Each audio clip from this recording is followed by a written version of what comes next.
সাম্প্রদায়িক সম্প্রীতির দেশ বাংলাদেশ। এই সম্প্রীতি শুধু সামাজিক স্থিতিশীলতা ও শান্তির জন্যই নয়, অর্থনৈতিক এবং সাংস্কৃতিক উন্নয়নের ক্ষেত্রেও গুরুত্বপূর্ণ। সমাজে যখন সব ধর্ম ও সম্প্রদায়ের মানুষ পারস্পরিক আস্থা ও বিশ্বাসের সাথে বসবাস করতে পারে, তখন সেখানকার সামগ্রিক উন্নয়ন ত্বরান্বিত হয়। ৫ই আগস্ট ছাত্র জনতার আন্দোলনের পর শেখ হাসিনা দেশ ছেড়ে পালিয়ে যায়।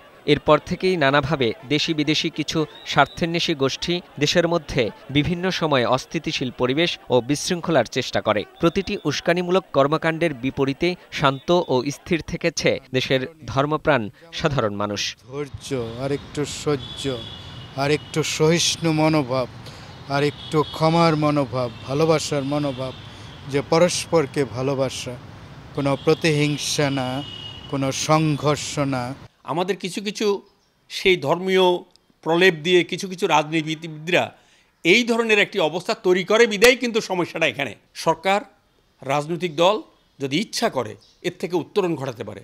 সৌভ্রাতৃত্ব বন্ধনে এই দেশকে সুন্দরভাবে বিশ্বের মধ্যে একটা সম্প্রীতির বন্ধন ছিল। আমাদের একটা হেরিটেজ আছে, কালচার আছে, এটা যাতে বিশ্বে নন্দিত হয়, কোনো কারণেই যাতে বিঘ্নিত না হয়। গত ২৬শে নভেম্বর চিন্ময় কৃষ্ণ দাসকে নিয়ে চট্টগ্রামের আদালতপাড়ায় অস্থিতিশীল পরিবেশ তৈরি হয়। আইনজীবী সাইফুল ইসলামকে হত্যার মধ্য দিয়েও সাম্প্রদায়িক অস্থিরতা ও হানাহানির চেষ্টা করা হয়েছিল, তাও সফল হতে দেয়নি শান্তিপ্রিয় জনগণ।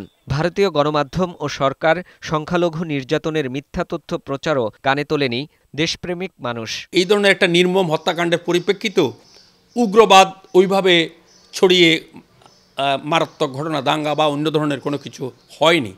এটি একটি সাংঘাতিক জিনিস, এটি আমাদের কাছে অনেক ভালো লেগেছে। সম্প্রীতিকে, ধর্মীয় বন্ধনকে বিনষ্ট করার জন্য, এটা সাম্প্রদায়িক দাঙ্গা তৈরি করার জন্য এসব ব্যবহার করা হয়।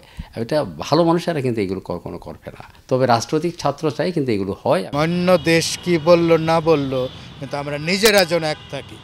আমরা বাংলাদেশের মানুষ, আমাদের মধ্যে যেন ঐক্য থাকে।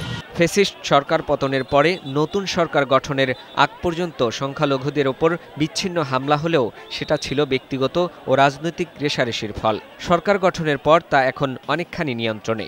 অন্তর্বর্তী সরকারের সম্প্রীতি বৃদ্ধির বহুমাত্রিক কার্যক্রমকে ইতিবাচক হিসেবেই দেখছেন ধর্মীয় নেতৃবৃন্দ। ফাহিম মুনাইম, বৈশাখী সংবাদ, ঢাকা।